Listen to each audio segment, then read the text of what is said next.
Deu lá. Caiu online de novo. O pai se complicou ali, deu problemas técnicos e o pai acabou cancelando a live, mas voltou. Achei bom deixar um tempinho pra... Dá um tempinho pro pessoal entrar de novo, voltar. hein? Vão marcar o pessoal aí de novo.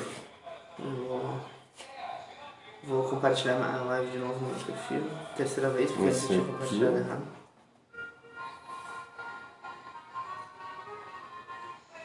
Uma musiquinha de carro.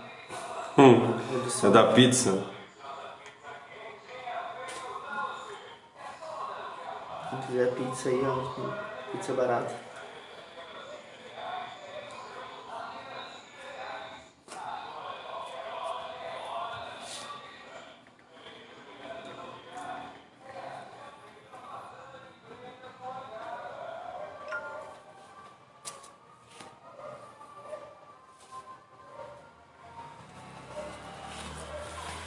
Vamos marcar de novo então, convidar.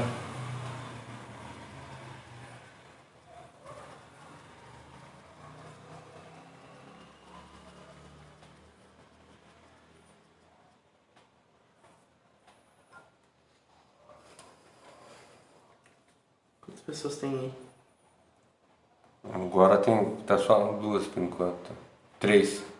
Ó, já aumentou 50% de acréscimo aí. Tem que marcar todo mundo que tava, né? A tia Valda, o tio Ayrton. Kelly de Oliveira. O André já entrou de novo. Boa. Vamos lá. Gente, eu vou dar uma Dá mais um passada minutinho. por cima, assim, antes de dar uma introduzida, enquanto não... O Tito já tá aqui também. Já tem umas 7 pessoas aqui. Eu não tô nem com o estudo aberto aqui, eu vou só conversar um pouco. A avó entrou agora também. Basicamente, né, como a gente tem lido ao longo desses 8 primeiros versículos, que são a letra Aleph, Aleph, né? Isso. Eu li Aleph, mas tem um acento no A, então é Aleph. Ele nos fala como uma pessoa pode ser feliz, né? Quem é feliz? A pessoa que anda no caminho do Senhor, anda de acordo com a lei dele, que buscam os testemunhos, buscam ele de todo o coração. Ao longo de todo o versículo ele parece que narrando como chegar num ponto de intimidade com Deus e de felicidade na vida por causa de Deus, né? Por causa do relacionamento dele com Deus. O salmista aqui, ele parece até um pouco convencido em alguns momentos. Só que em outros, quando ele começa a revelar por que ele tem esse sucesso, ele começa a nos mostrar que não é altivez, não é soberba, ele não se acha, né? Ele simplesmente tem um Deus que ajuda ele a cumprir os mandamentos, a seguir a lei, a seguir os testemunhos e a fazer tudo isso que ele diz que deixa ele ser uma pessoa feliz, né? Uma pessoa bem-aventurada. E eu acho que esse final, esse final dessa primeira parte, né? Porque cada 8 versículos no Salmo 119 representam uma letra. Essa primeira letra, a Aleph, termina com o versículo de hoje. Cumprirei os teus decretos, não me desampares jamais. Ele começa resumindo toda a sensação que ele te passa ao longo desses 8 versículos, dos 7 anteriores e esse. Cumprirei os teus decretos. Parece uma coisa até um pouco soberba. Ele diz assim, eu vou cumprir os teus decretos. Ele é convencido, ele está convencido disso. Só que a razão dele estar convencido não é a força dele e a capacidade dele de cumprir os decretos. É a segunda parte, o não me desampares jamais. Ele tem um Deus que nunca desamparou ele e ele pede, não me desampares jamais. Porque se ele não me desamparar, eu cumprirei os decretos. Ele fala o que ele vai fazer e depois ele explica, ele pede para Deus continuar ajudando ele. E para não dizer que ele fala isso depois, né, e não justificar porque parece que é uma coisa do futuro, como eu falei, a gente tem estudado os outros versículos anteriormente, e nos versículos anteriores ele expõe isso. Ele fala quem me dera fossem firmes os meus passos. Então ele mostra que ele não é uma pessoa que está andando sempre na perfeição. Ele fala para que eu observe os teus decretos. Ou seja, não é dele que vem essa força, ele já fala antes disso. Então essa confiança que ele tem no cumprirei os teus decretos não vem dele, e sim do Deus que luta por ele. É muito interessante quando a gente começa a tentar buscar o que é cumprir esses decretos. Porque como a gente falou aqui, o salmista não está convencido de que ele é uma pessoa boa. Muito pelo contrário, ele fala: quem me dera eu fossem firmes os meus passos. Em algumas traduções ele fala: fossem firmados os meus passos, falando insinuando que alguém teria que firmar, não ele, que alguém firmasse os passos, não necessariamente ele. E nessas versões combinando todos os 8 versículos, a gente consegue sentir que a força dele, desse cumprirei os seus decretos, não vem dele, e sim desse Deus que ele pede para que não desampare ele jamais. E o cumprirei esses decretos é uma coisa que a gente tem falado ao longo dos 7 versículos também. É muito bom quando a palavra se conecta entre si, quando ela se complementa, mesmo com frases diferentes, em versículos diferentes, ela consegue se complementar, não só dentro desse Salmo 119, mas ao longo da Bíblia inteira. O louvar a Deus, ele é muito mais do que só cantar. E no versículo 7, ele fala que vai louvar o Senhor, né? Na minha versão ele diz: eu te darei graças com integridade de coração, e quando tiver aprendido os teus retos juízos. Te darei graças é dar louvor. Dar louvor a Deus, uma das formas de louvar a Deus é cumprindo os decretos dele. Então nesse 8 aqui, ele está falando daquele versículo 7. Eu vou te dar graças, eu vou louvar, vou honrar o teu nome, cumprindo os teus decretos. Também é o que ele fala no versículo 1. Bem-aventurados os irrepreensíveis no seu caminho, que andam na lei do Senhor. Eu acho apaixonante a maneira como esse salmo se complementa, e ele sempre se complementa trazendo a palavra de Deus ou o próprio Deus para si, né? A situação que ele estava passando em alguns momentos a gente precisa buscar para conseguir entender por que ele está falando isso. Por que ele fala que em um versículo aqui, peraí, ele fala: eu não terei que me envergonhar quando considerar todos os teus mandamentos. Mais para frente, se eu não me engano, ele vai falar que não precisa se envergonhar quando estiver falando de Deus na frente de juízes, né? Alguma coisa assim. O pai que sempre cita esse versículo. Porque a gente não precisa se envergonhar da palavra de Deus. Quando eu li esse versículo pela primeira vez, eu até tinha entendido ele de uma maneira diferente, porque a minha versão fala assim: eu não terei de me envergonhar quando considerar todos os teus mandamentos. Eu entendi assim: quando eu considerar todos os teus mandamentos, eu não terei por que me envergonhar, porque hoje, quando eu leio os mandamentos de Deus, eu me envergonho. Quando eu olho para o que Deus diz, isso é o certo, eu vejo: meu Deus, eu sou totalmente errado. Então, a minha primeira interpretação desse versículo foi essa: se meus passos fossem firmados nos teus decretos, eu não teria de me envergonhar toda vez que eu leio a tua palavra, porque ler a palavra de Deus, ela nos confronta, ela nos derruba muitas vezes. Mas aqui o salmista fala: não me desampares jamais. Ele pede para Deus para não abandonar ele, não largar ele. E assim ele vai conseguir cumprir os decretos de Deus. Tem algum comentário? Não, só o pessoal está entrando por enquanto. Se tiverem comentários, podem fazer, ajuda bastante. As lives costumam ser mais fluídas quando tem bastante comentário. Que é interessante a gente ver aqui também, que a gente observa que ele toma uma resolução, né, nesse 8, né? Obedecerei os teus decretos. Ele toma isso como decisão. Como falou, não chega a ser uma arrogância, porque por um lado tu vê um pouco de arrogância, né? Assim, eu vou obedecer, quer dizer, ele está tomando conta eu ri agora aqui porque a Keisa Fraga é a esposa do Tito. Aí eu dei boa noite para ela botou assim: obrigado, Cláudio Duarte. O Duarte é o outro lá, é o cheio de graça. Eu sou Cláudio Goulart. Mas mas tá, eu brinco bastante sempre quando eu sou o Cláudio Duarte, mas é o Cláudio Goulart. Como eu estava falando aqui, que às vezes a gente acha como é arrogância, mas não, ele está tomando uma resolução. Ele resolveu que ia obedecer os decretos, e não por conta dele, que mais adiante tu vai ver, mas ele toma essa decisão porque muitas vezes na vida da gente nós conhecemos a palavra de Deus, nós conhecemos o que é para fazer, mas nós não tomamos essa decisão. Tem gente que tem, mais adiante a gente vai conversar a respeito disso, mas a pessoa tem a decisão e não, ou melhor, a pessoa tem a resolução e não toma a decisão. E outros têm a decisão, mas não tomam resoluções erradas, né? E aqui a gente está vendo isso, que ele está... A impressão que dá é que durante todo esse momento ele está explicando por que ele está tomando essa decisão, né? Ele fala que Deus ordenou os preceitos para que cumpramos a risca. Ele fala assim, tu disse isso para a gente fazer, e a gente sabe que se a gente fizer isso, isso e isso, a gente vai ser feliz. Quem me dera eu conseguisse fazer, mas eu não consigo fazer.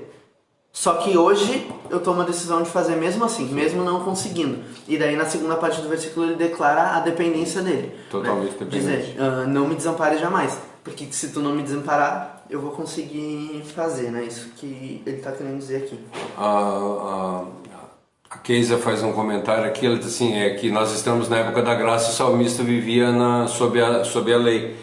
Nós estamos estudando na terça-feira, que inclusive hoje nós deixamos, vai ser amanhã, nós estamos estudando o Sermão do Monte. Sim, nós vivemos hoje na época da graça, mas Cristo, lá no 5:16 ou 17, ele diz para nós que nós temos que exceder em muito aos fariseus, ou seja, e Cristo, quando ele diz assim, eu vim para cumprir as Escrituras. Nós estamos aqui para cumprir as Escrituras, nós não podemos jamais deixar de cumprir o que está escrito nas Escrituras Sagradas.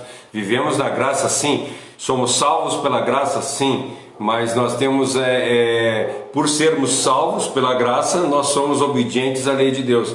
E como o Estatuto diz, eu obedecerei os teus decretos. No momento que eu conheço a Cristo, que eu aceito a Cristo como único e suficiente Salvador, eu tenho os decretos dele como... eu tenho os decretos deles firmados na minha vida. A Bíblia nos fala aqui, né? Tanto em Salmos quanto fala em vários momentos que bem-aventurado os irrepreensíveis no seu caminho. Isso. A gente é salvo pela graça, sim, mas a gente se torna pessoas mais felizes, a nossa vida é abundante quando a gente começa a seguir os preceitos de Deus. Porque a nossa felicidade deixa de depender das coisas que acontecem na nossa vida. Deixa de depender de tu ter um dinheirinho para comer uma coisa diferente. Deixa de depender de ter um dinheirinho para ir num cinema, para sair com a tua família. E começa a depender de Deus. A partir do momento que tu tem Deus, a tua felicidade de estar com Ele sem se sentir envergonhada, sem ter que abaixar a cara e pedir perdão, e sim poder dizer assim, Deus, tu tem me mantido de pé. Sabe, esse sentimento de tu saber que tu tem um relacionamento com Deus, que Ele tá te perdoando e que mesmo tu sendo falho, tu tá crescendo e se desenvolvendo espiritualmente por causa dele, né? Como o próprio salmista aqui diz. Eu acho muito interessante quando a gente separa, e é separável mesmo, a própria Bíblia separa a época da lei e a época da graça.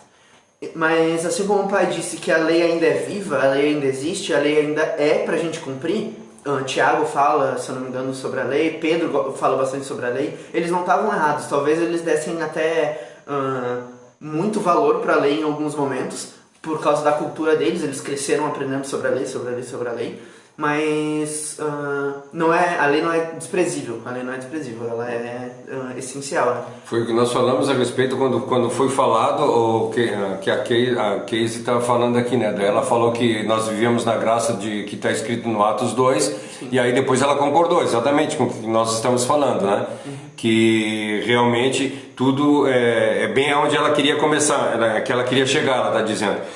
Que na realidade nós estudamos, o bom é quando a pessoa ela consegue ter acompanhado desde o princípio, né? O Salmo 100, nós estamos estudando paralelo.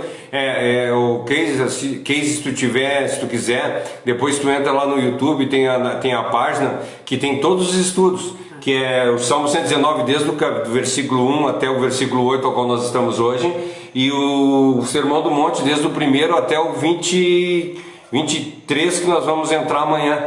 E aí ele fala no respeito da lei, que a nossa justiça tem que exceder em muita dos fariseus, e ali está explicado o que é o problema que os fariseus viviam, e nós não devemos viver conforme eles viviam, que é colocar a lei como salvadora.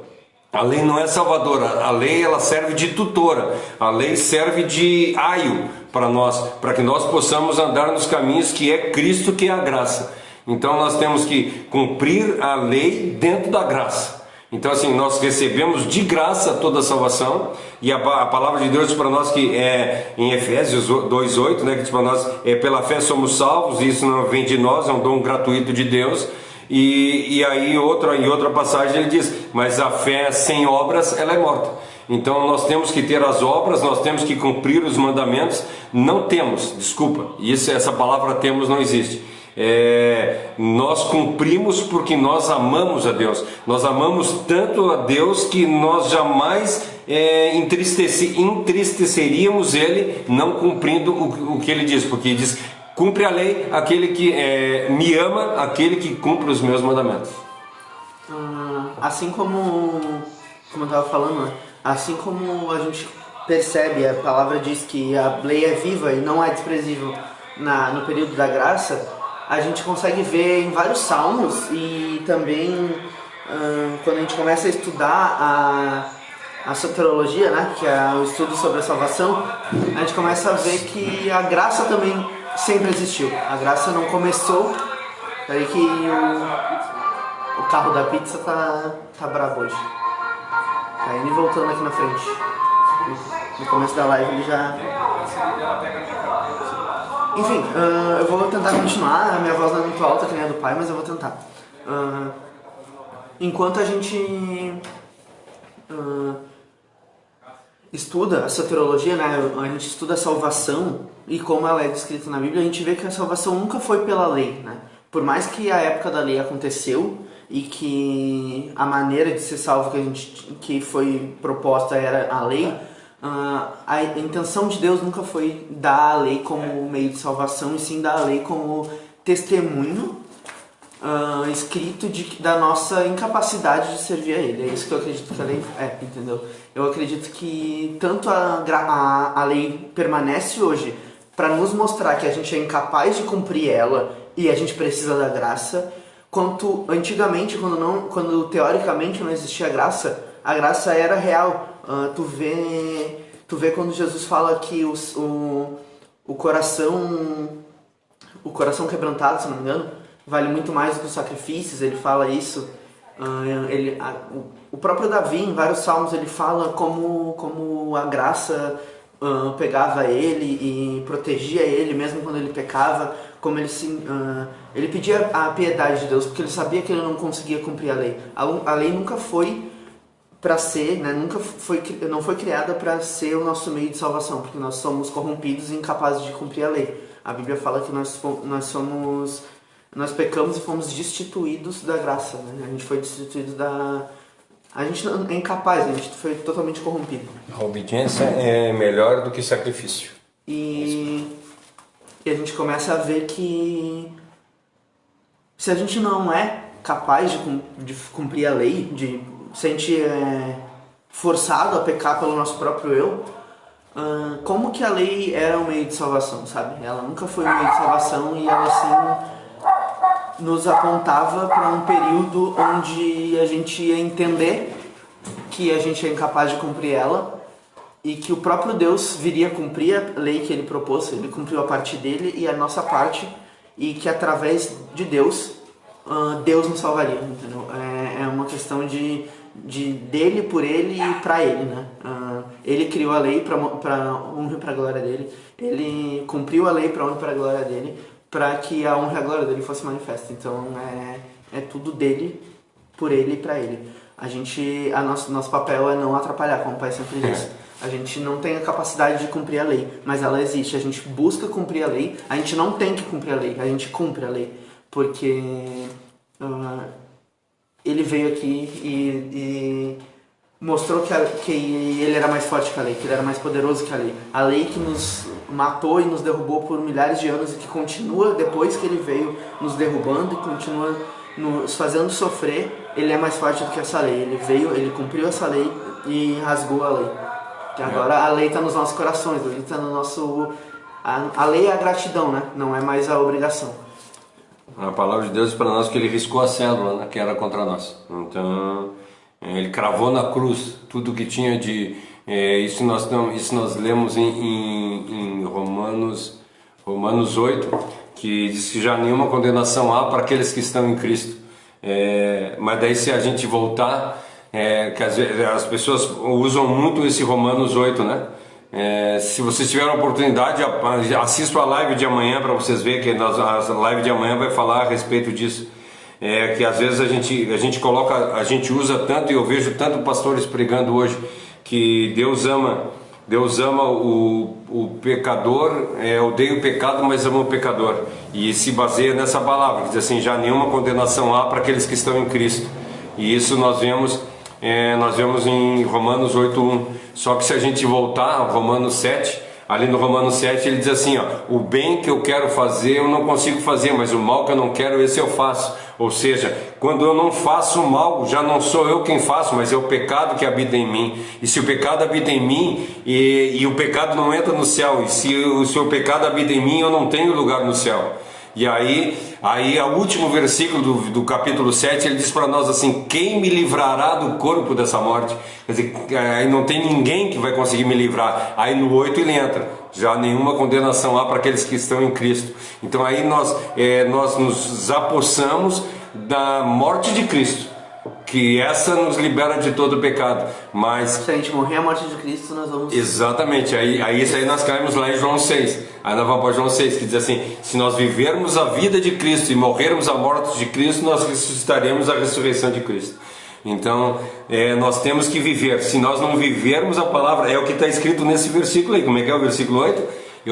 Cumprirei os seus decretos. Cumprirei os seus decretos. Se eu não cumprir os decretos de Deus, eu não tenho como. Aí mas não é salvo pela graça? Sim, eu sou salvo pela graça. Mas eu sou salvo pela graça, mas no momento que eu recebo essa salvação inteiramente gratuita, eu mudo completamente o meu modo de agir e começo a agir dentro da normativa de Deus, né? A gente começa a ver mudança na gente, né? Não é uma coisa abrupta, né? Tu vai mudar bastante em pouco tempo, mas não é literalmente de um dia pro outro tu vai parar de fazer tudo que tu faz, sabe?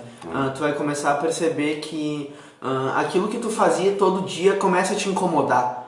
Aquilo que parecia normal começa a te incomodar. E quando vem essa incomodação, dá atenção para ela, sabe? Porque talvez seja a graça, o Espírito te convencendo do pecado. Para mim, a característica mais importante do Espírito Santo não é falar em línguas, não é pregar bem, não é cantar bem, não é adorar bem, não é nada. E sim o convencimento do pecado. Quando a gente começa a perceber que as coisas que a gente fazia diariamente, que eram normais pra gente, é pecado, e a gente começa a se sentir mal em fazer, a gente começa a dar ouvido pra isso e dizer assim, cara, eu não preciso mais disso, sabe? Isso aqui tá me incomodando, esse negócio que eu precisava tá me incomodando. E aí eu vejo o Espírito Santo começando a agir, sabe? Eu começo a ver que a graça tá começando a fazer o principal papel dela. A gente acha que a graça ela serve para matar o velho homem e nos limpar. Daqui para trás tô limpo, é isso que a graça fez. Eu não posso pecar de novo, senão eu tô sujo de novo. Não é assim que funciona. A graça, ela nos limpa daqui para trás e nos impede de errar daqui para frente. Amém. Entendeu? Ela faz um trabalho de impedir que a gente erre. Como o próprio Paulo fala, ele continua errando, mesmo depois da graça. Mas a graça vai perdoar o que está atrás e vai continuar te ajudando a cumprir os decretos daqui para frente. A gente não vai ser Cristo. A gente não vai ser do tamanho de Cristo, muito menos maior do que Cristo. Quando ele fala que maiores obras fará, não é de ser mais santo que ele está falando. O que a gente tem que entender é que a gente tem que buscar Cristo. Cristo é o 100% do que a gente tem que ser. A gente nunca vai chegar nisso nessa vida. Eu citei esses dias nas lives Hebreus 11, quando ele fala que o mundo não era digno das pessoas, né? Ele vai contando a história das pessoas, vai falando o que aconteceu com elas, o que elas sofreram em nome da palavra, e eles falam assim, o mundo não era digno delas, e elas foram levadas, elas morreram, elas foram levadas antes de estarem completas, para que elas não fossem completas sem a gente. Porque a igreja é para ser completa em um só, é para a gente ser uno, a gente é para ser... A igreja não é várias pessoas, a igreja é uma pessoa só. Eu sou a igreja, tu é a igreja, juntos, entendeu? Eu não sou a igreja sozinho, tu não é a igreja sozinho. Nós somos a igreja juntos, a igreja é essa comunhão, é quando todo o corpo se torna um só.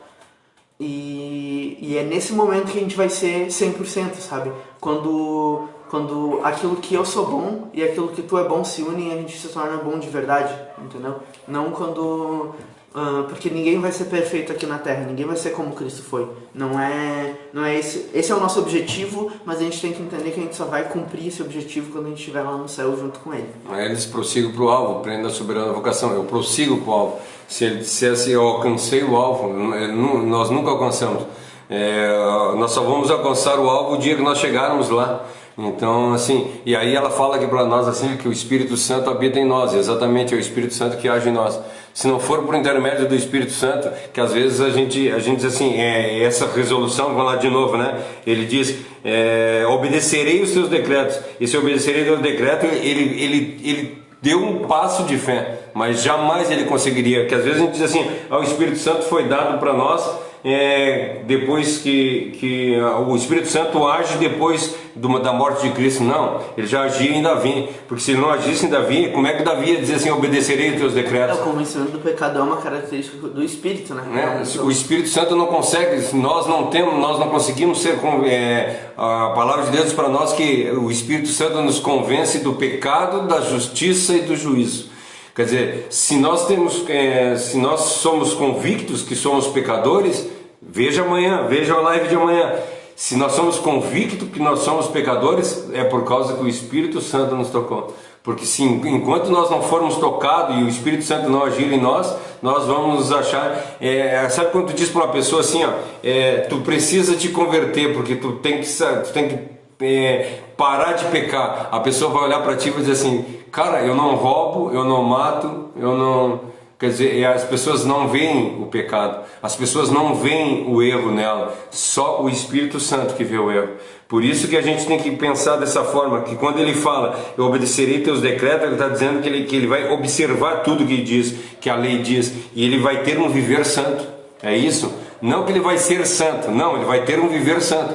Aquilo que nós falamos na semana passada, que eu estou andando pelo caminho, daí tem uma pedra, eu tropico e caio. Tropico é coisa de gaúcha, né? Eu tenho uma pedra ali, eu tropeço e caio, mas eu estou pronto para levantar, porque o Espírito Santo está junto comigo. Eu não vou deixar de cair, mas eu vou ser pronto em me arrepender. Isso que o Espírito Santo faz por nós. E a intenção, né, aqui é que a gente consiga tornar essa a nossa oração, né? Dizer para Deus, eu vou cumprir os seus decretos, a gente fazer essa resolução que o Pai falou, a gente dizer, eu vou cumprir os seus decretos. A gente sabe que a gente vai cair, a gente sabe que vai dar problema, mas a gente vai falar, eu vou cumprir os seus decretos, eu estou certo de que eu vou cumprir, porque eu sei que tu não vai me abandonar, né? E a gente faz esse pedido para Deus, as nossas orações começam a ser, eu vou cumprir os seus decretos, não me desampare jamais, né? Não me abandone jamais, fique comigo, que se tu ficar comigo eu sei que eu vou cumprir os teus decretos, eu vou ser uma pessoa feliz, mesmo se todas as desgraças estiverem acontecendo, pandemia, terremoto, vulcões, não importa o que estiver acontecendo, a gente vai ser feliz porque nós vamos cumprir os decretos e bem-aventurados os irrepreensíveis, são os irrepreensíveis no seu caminho, que andam na lei do Senhor. E aí quando ele lê isso aí, que ele diz assim, não me desampare totalmente, em outra tradução ele diz assim, não me desampare totalmente, ele está mostrando, como tu falou, que da própria incapacidade dele. Sim. Ele se reconhece como incapaz.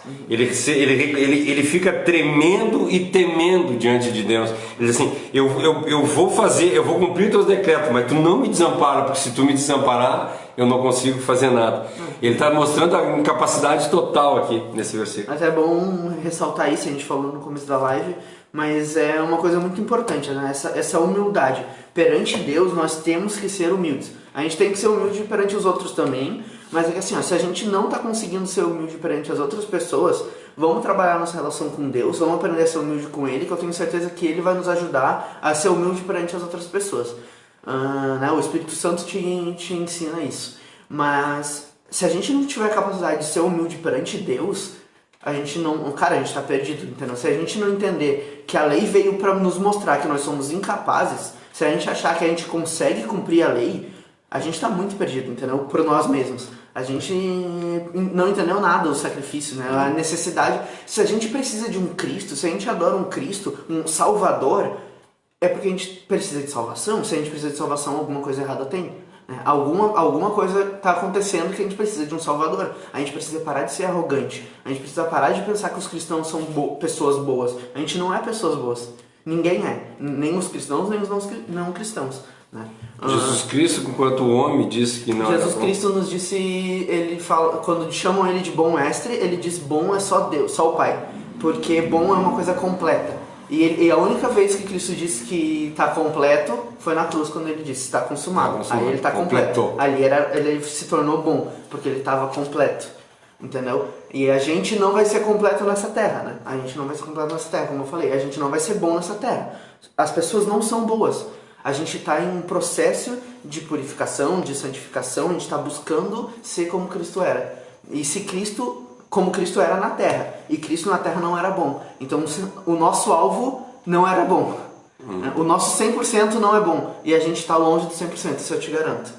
E aí nós vemos, né, que a procura, o buscar, que aí nós voltamos lá, por isso que eu digo, o bom é que se conseguisse ver tudo, que aí a gente olha lá no Salmos, no Mateus 5, lá no versículo diz que bem-aventurado aqueles que reconhecem que são pobres de espírito, ou seja, que são completamente independentes. Né? Sim. E voltando ali, o ideal seria que a gente conseguisse colocar essa oração em prática, né? Em sinceridade, não começar a orar isso porque eu falei, porque a repetição também não é útil para nada. O que a gente precisa entender é que a gente precisa ter esse sentimento, né? Esse sentimento de que a gente vai cumprir, porque a gente tem um Deus que está com a gente. Ontem eu vi uma live do meu tio, o pastor Goulart, o Vladimir Goulart, eu não sei se ele está na live, acho que não. Ele deve estar em alguma reunião.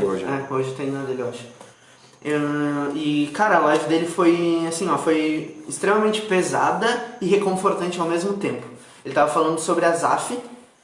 Eu acho que era Asaf quando ele pergunta por que os ímpios têm Salmo sucesso, 74. por que está dando tudo certo para os ímpios e para mim está dando tudo errado. Salmo 74, Salmo de Asaf.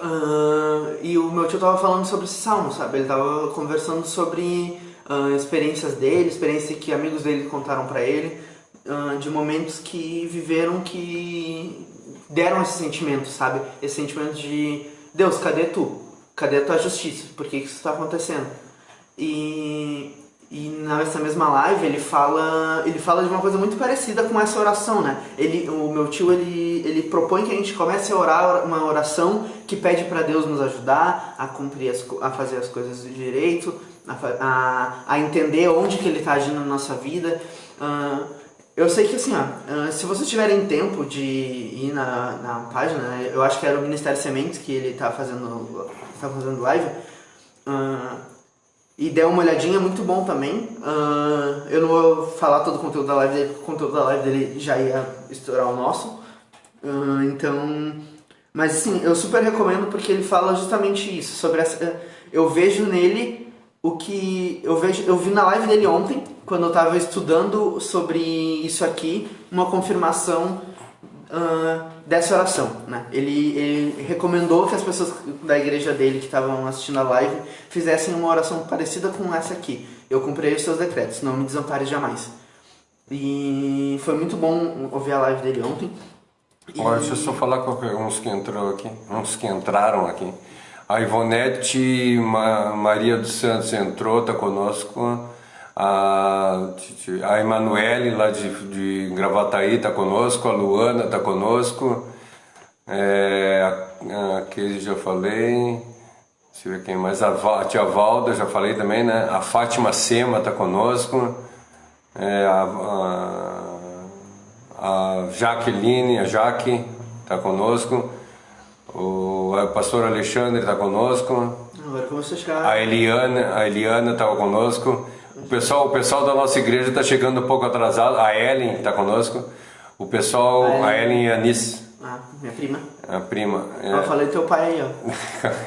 Eu acho que ela ouviu, Então assim, o pessoal está chegando agora, é que nós estávamos numa reunião, eu vim na corrida para cá, por isso que eu até pedi para o Léo hoje fazer para nós o Salmo 119, e ele está saindo melhor que a encomenda aqui. Então, não é meu, né?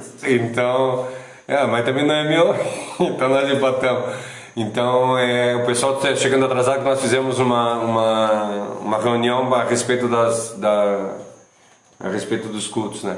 Então, segue adiante, Léo. Aí nos anúncios a gente vai falar mais ou menos, acho, alguma coisa. Isso. Tá. Então vamos continuar aqui. Quando a gente começa a ver tanto esse sentimento que Asaf estava tendo lá no Salmo 74, quanto a maneira com que o salmista aqui está falando, a gente sempre lembra que a gente não sabe se é Davi ou Esdras, mas é um dos dois. O pai acredita que é Davi, eu não tenho nenhuma opinião formada. O 119 tá falando agora. O 119 a gente não sabe quem foi, se foi Esdras ou Davi, foi um desses dois. O 74 foi Asaf.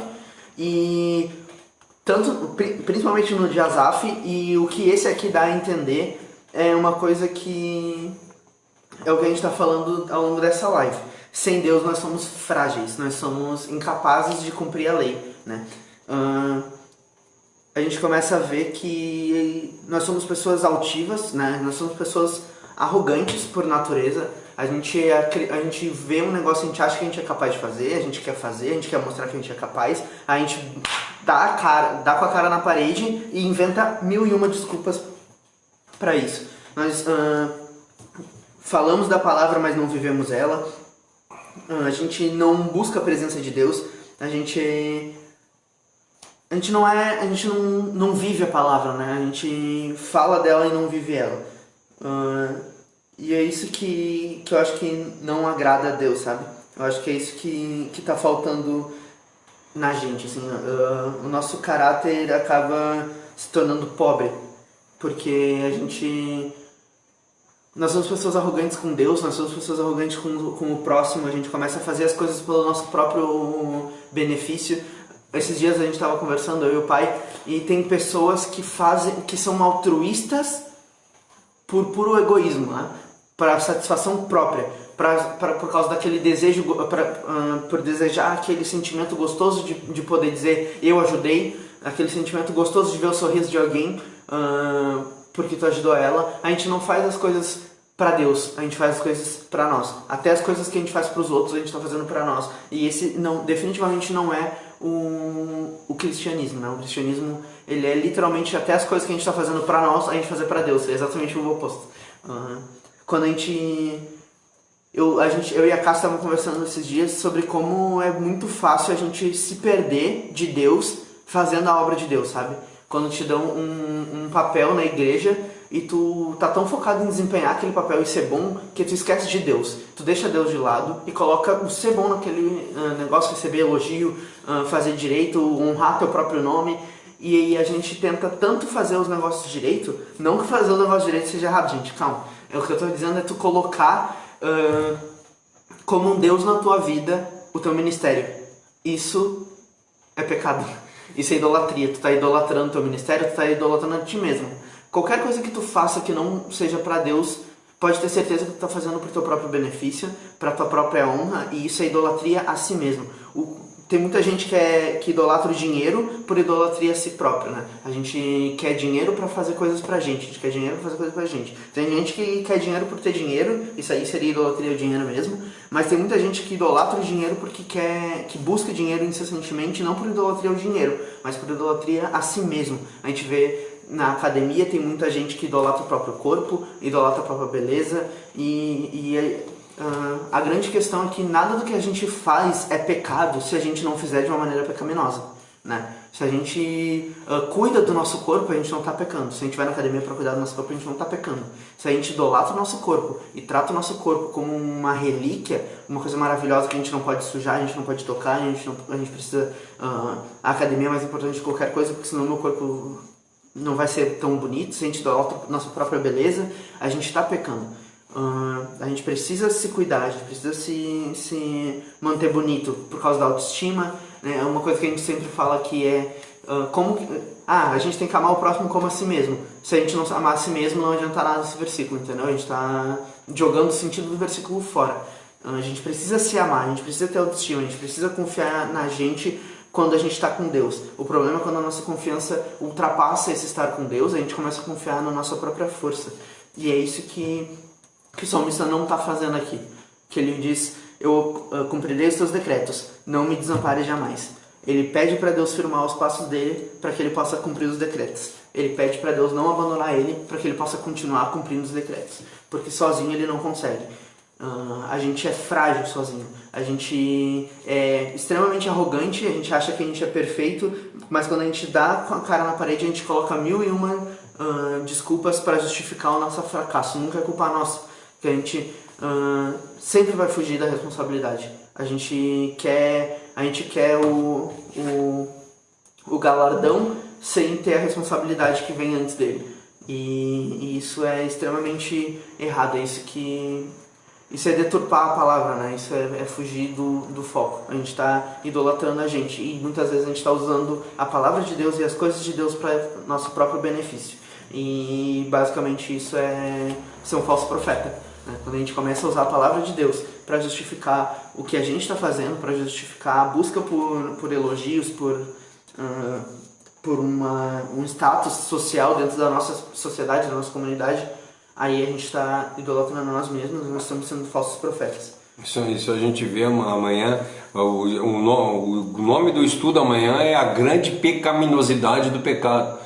Que às vezes a gente acha que o pecado é o problema, mas não é. O pecado não é tanto, é lógico que o pecado é o problema, mas a pecaminosidade do pecado é muito maior do que o pecado, porque às vezes nós nos achamos super-homens por causa que nós conseguimos. Vamos fazer uma suposição. Eu passei no lugar e tinha R$1.000 lá e eu estava em cima da mesa e eu não peguei, ou seja, eu não roubei aquele dinheiro que estava lá em cima da mesa, e eu fico maravilhado por causa que eu não pequei. Só que só por eu ter a ideia de pegar aquele dinheiro, isso já é pecado. Então o problema é a grande pecaminosidade. Então o problema é esse, é quando nós nos achamos, vamos lá, o cara termina uma pregação e no fim da pregação diz, nossa, como eu fui bem, eu fui maravilhoso, pessoas se converteram, eu fiz isso, eu fiz aquilo. Cara, acabou com tudo que eu fiz, entendeu? Por causa que assim, toda a honra e toda a glória eu já recebi aqui agora, a minha recompensa eu já recebi. Então às vezes eu fazendo coisas boas, eu estou sendo mal. Eu estou sendo mal. O que tu falou da eu fazia ser antropocêntrico mesmo, egoisticamente.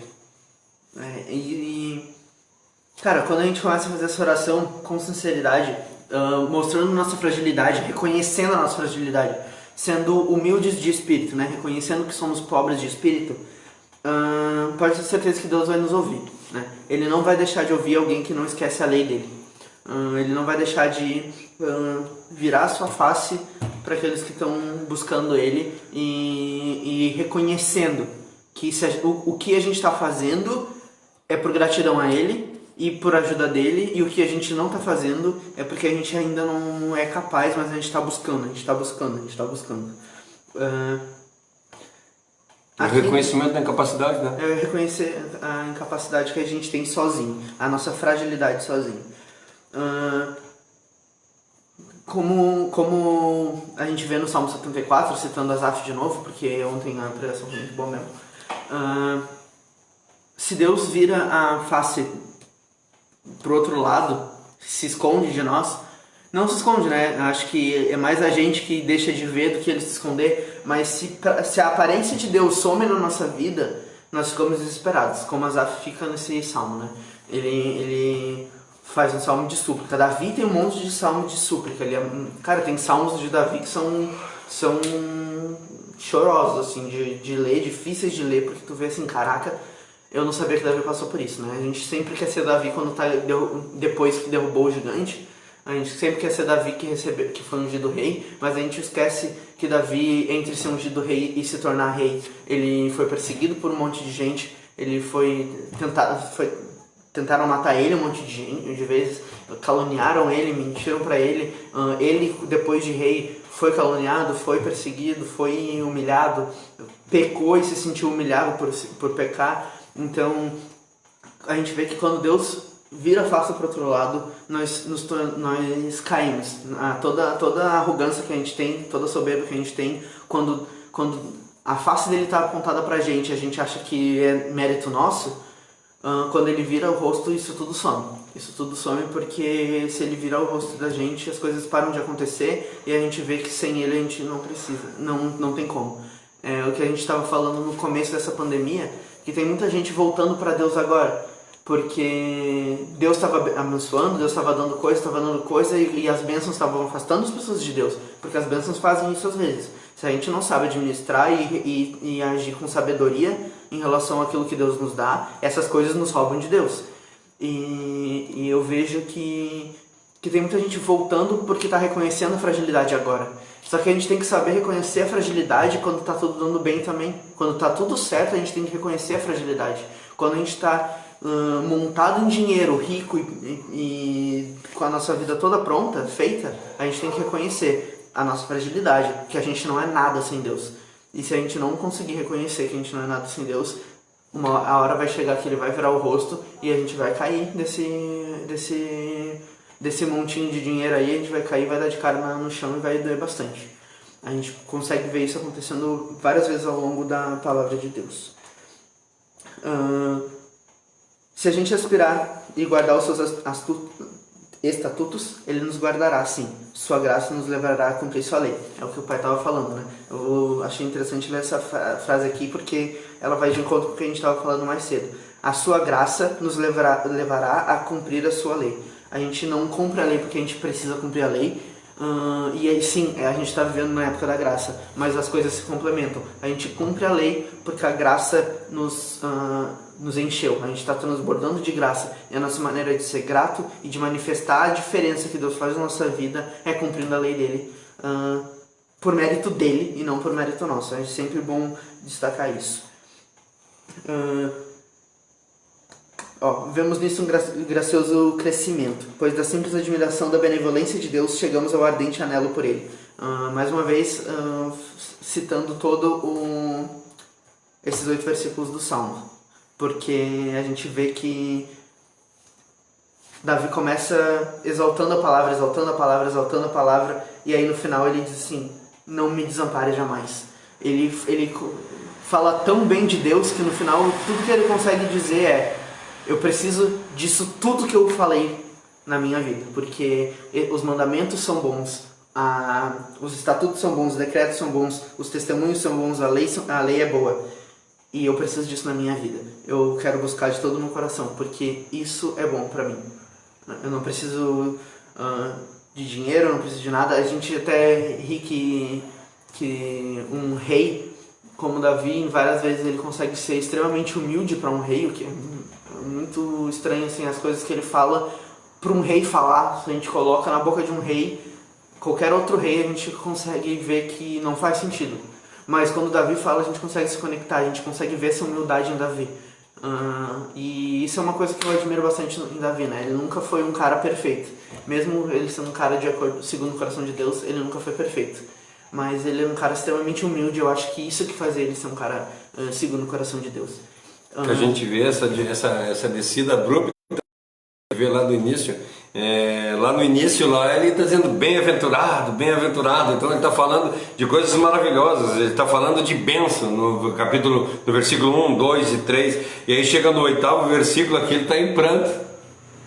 Entende? Daí tu vê assim, um cara que começou na bênção, termina no pranto, assim, bem-aventurado aquele que isso, bem-aventurado isso, aquele outro, né? E aí chega lá no fim assim, cara, se tu me se tu virar o rosto para mim, se tu me abandonar, eu tô perdido, eu não consigo fazer nada. Nós vemos esse anelo, né? Essa vontade, esse desejo de estar mais perto de Deus, né? Não quero mais, as tuas bênçãos são maravilhosas, sim, mas eu anelo mais por ti, a tua graça me basta. mais por ti do que pela bênção. A tua graça me basta, né? Amém. É aquilo que a gente fala. O que o pai falou aqui, no estudo da tele, ele compara o versículo 5, né? Eu fiz essa comparação Isso. mais cedo, porque eu gostei muito dela. Ele fala assim, ó, quem me dera fossem firmados os meus passos. Daí agora ele fala, não me desampare jamais. Então assim, uma ponderação, né? Um negócio... Um suspiro, lá no 5 ele suspira. Quem sabe, como seria bom, né? E agora ele tá clamando aqui. Não me desampare. Puxando mais, né? Ele sai da benção, vai pro suspiro, né? Se tu vivesse comigo, ele chegava no 8 e disse assim, eu preciso de ti comigo. Eu só preciso fazer isso para ser feliz. Como seria bom se eu conseguisse fazer. Por favor, me ajuda. É grande demais isso, é grande demais. Quando a gente começa a olhar para a face de Deus, a gente começa a ver o quão pequeno a gente é, né? É bizarro, assim. Eu não consigo mais me afastar. Uma coisa que eu sempre falo aqui em casa é que de todas as teologias, né? Tudo que a teologia fala, se for separar em cada coisinha, tem a teologia, a parte teológica sistemática, né? Que fala, que separa em vários assuntos. A parte sistemática que mais me atrai é a parte da depravação total. Porque eu consigo me reconhecer na depravação total de um jeito que eu não consigo me reconhecer em qualquer outra. Quando a Bíblia me fala pra mim, o ser humano não presta, o melhor de vocês é um trapo de imundícia, aí eu consigo me identificar. Eu consigo ver. Eu consigo ver quando uma pessoa faz coisas que eu faço, eu critico ela. Descasco, eu fico falando, nossa, a gente fofoca, a gente fala mal, a gente pensa besteira da pessoa, a gente quer xingar a pessoa, a gente pensa 1001 punições sobre a pessoa. Quando a gente faz, a gente diz, mas é que tem que ver, né? Porque eu fiz, porque tal e tal e tal e tal coisa. A gente cria desculpas, nós somos falsos, nós somos mentirosos, hipócritas. A gente é assim, a nossa natureza é assim. Não é eu ia dizer que não é por maldade, mas é por maldade. A nossa natureza é por maldade. O que nos muda é o Espírito Santo, né? Então, é basicamente isso que eu consigo ver nessa depravação total, e é isso que me reconforta. Nós nunca vamos conseguir chegar em lugar nenhum, a não ser que Deus habite em nós e se habilite em nós, né? Senão nós nunca vamos conseguir chegar, se não for de acordo com a vontade dele. Então, não tem nenhum comentário mesmo. Tipo, hoje a galera... Os comentários eu fui lendo ali. Aquele que era mais a esposa do esqueci o nome agora, do Tito lá que falou mesmo. Eu vou entrar na live aqui também. Não teve muita participação hoje, infelizmente. Não sei se a galera não foi muito com a minha cara. Não, é que na realidade o assunto estava interessante, daí não dava vontade de... Aí só concluindo, né, já que nós começamos lá do 1 ao 8, né, que nós estudamos hoje, nós encerramos o 8 e já está na hora, que já é 9 horas, viu? Passou rápido. Certinho, fui certinho. Então, nós vimos ali que do 1 ao 8 nós conseguimos reconhecer que nós somos completamente pecadores, ou seja, nós estamos dentro da depravação total, as 5 solas, né, que a Igreja Reformada defende, e que nós somos completamente depravados, que a gente busca, se nós não buscarmos, não vamos conseguir chegar em lugar nenhum, e se nós andarmos de uma forma prática, objetiva, a obediência de Deus e obedecer os mandamentos deles, nós vamos ter comunhão com Ele. É exatamente o que foi falado ali no início. Nós saímos da bênção, que é os primeiros versículos, caímos no 5 ali. É que tu estava falando, né? Tá. E aí assim, saímos como nós estamos falando, saímos do 1 que estava na bem-aventurança, fomos para o 5, que é o anseio, a lástima, o desejar, e vamos para o 8, que é o totalmente dependência. Ser totalmente dependente, ou seja, eu sou totalmente dependente de Deus e o meu temor em Deus é grande demais. E assim nós conseguimos terminar essa primeira letra, né? O Aleph aí. Uma coisa que eu queria destacar aqui, já que a gente citou Davi, que eu tava falando sobre ele ser uma pessoa segundo o coração de Deus, né? E que eu achava que isso era justamente por causa da humildade dele. Eu tinha esquecido o que eu queria falar, mas eu lembrei o versículo que eu queria falar. É que tem uma hora na Bíblia que Jesus manda a gente ser como criança, né? E muitas pessoas interpretam isso, que a gente tem que ser inocente. Eu não acho que é isso o intuito daquela palavra, porque eu vejo que muita criança, mesmo ela não entendendo o tamanho do problema que ela está criando, fazendo alguma coisa, ela sabe que tem maldade naquilo. Tem criança que sabe que não tem maldade. Então eu não vejo necessariamente que Jesus está falando da inocência das crianças. E nem da pureza também, daquele negócio que a gente fala da criança, ela tá de mal contigo agora, daqui 2 horas ela tá de bem, ela não guarda rancor, isso é muito bom. Mas o que eu vejo, o que Cristo estava querendo dizer naquele momento era: sejam como crianças, elas são dependentes. E eu vejo que Davi era assim, ele entendia, mesmo sendo um rei, mesmo tendo muito dinheiro, ele entendia que tudo que ele tinha era Deus, e que ele dependia de Deus, e não do dinheiro dele, não da família dele, não das posses dele, não do reino dele. E por isso eu acredito que é por isso que ele era um homem segundo o coração de Deus, porque Davi era um cara que sabia que ele era pobre de espírito, e ele sabia que era dependente de Deus, e ele buscava entender em Deus como agir, entender em Deus como proceder mesmo quando ele fazia coisas erradas. E eu acredito muito nessa interpretação desse versículo de não de pureza ou de inocência, mas de dependência, porque nós somos dependentes. E se a gente for dependente de Deus, como uma criança dependente dos pais, a gente vai estar no caminho certo. O Salmo 131 diz para nós assim: ó Senhor Deus, eu já não sou orgulhoso, deixei de olhar os outros com arrogância, não vou atrás de coisas grandes e extraordinárias que estão fora do meu alcance. Assim como uma criança desmamada fica quieta nos braços da mãe, assim eu estou satisfeito e tranquilo, e o meu coração calmo dentro de mim. Povo de Israel, põe a sua esperança em Deus o Senhor agora e sempre. Quem está falando isso é Davi, ou seja, um rei, um cara que era todo poderoso, que ele tinha poder de matar, e diz assim: eu não sou orgulhoso, e eu deixei para trás toda a arrogância. Glória a Deus. Glória a Deus. Tu quer fazer uma oração e depois os anúncios ou o contrário? Não, vamos. Não, faz a oração final tu, e aí a gente ora, aí eu passo os anúncios aí. Eu vou fazer uma oração aqui, daí depois o pai vai passar os anúncios. Eu convido todo mundo a orar também. Não, eu vou orar em voz alta, mas eu convido todo mundo a orar. Se quiserem orar em voz alta também na casa de vocês, não tem problema. Pai, eu quero te agradecer por essa oportunidade que tu me deu de estar conversando sobre a tua palavra, sobre esse salmo, Pai. De entender a tua grandeza, a tua magnificência, o quão grande e poderoso tu é, e o quão fraco e independentes nós somos. Que nós possamos ser convencidos disso pelo teu Espírito Santo. Teu Espírito conseguir nos mostrar nossas fraquezas, mostrar nossas dependências, e que nós possamos reconhecer em Ti a nossa força. Que tudo que vem de bom em nós é Teu, e que tudo que vem de ruim nós precisamos mudar por aquilo que é Teu. Que Tu nos ajude a mudar o nosso coração, a nossa mente, e nos transformar para ser de acordo com a Tua vontade. Que nós possamos nos humilhar e reconhecer os nossos problemas. Continuar estudando a Tua palavra, continuar buscando conhecimento, porque o conhecimento nos ilumina. Só tinha dado um pause ali, assim, ó. Tá na live? Tá na live. Então vamos fazer anúncios. Vamos, Os anúncios. Agora só para ter amanhã, quarta-feira, hoje era o dia de fazer o estudo bíblico de Mateus 5, aí como teve a reunião, foi meio corrido, eu pedi para o Léo fazer. Então amanhã nós vamos ter o estudo de Mateus 5, nós estamos entrando no adultério. Amanhã vamos falar não adulterarás, mas na realidade nós vamos falar, como eu já falei, contra a grande pecaminosidade do pecado.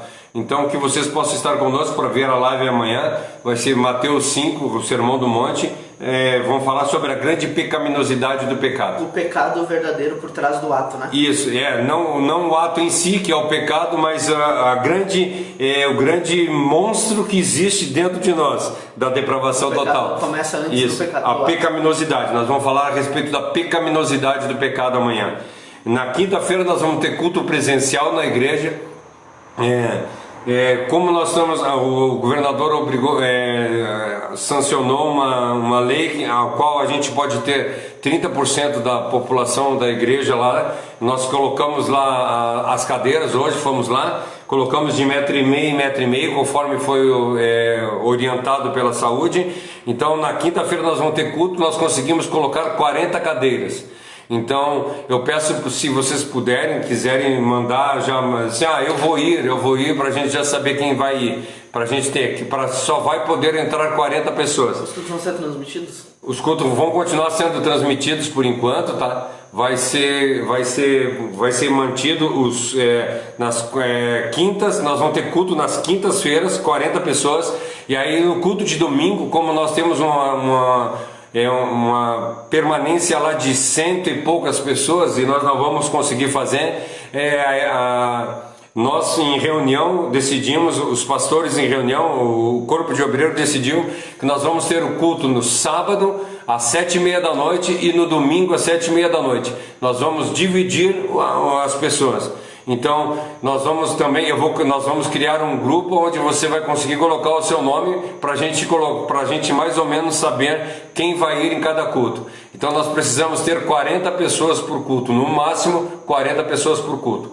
Então vai ter 40 pessoas no culto de amanhã. Amanhã está aberto. Como nas quinta-feiras geralmente a presença é uma média de 40 pessoas, nós não vamos fazer nada, só vão. E aí, por exemplo, se estiver mais lá, as pessoas, os obreiros vão orar em outra sala na distância permitida.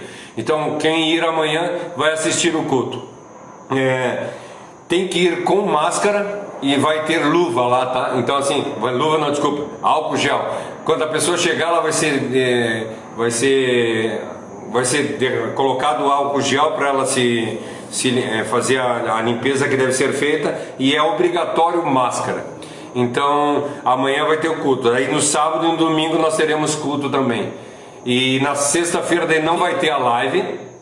Na quinta vai ter o culto, né? Sábado e domingo. Quinta, sábado e domingo vai ter culto. Na sexta-feira nós não vamos ter live, mas nós vamos passar pelo menos a pregação nos cultos de quinta, e sábado e domingo vão ser passados ao vivo, ok? Tenham uma boa noite a todos e que Deus abençoe.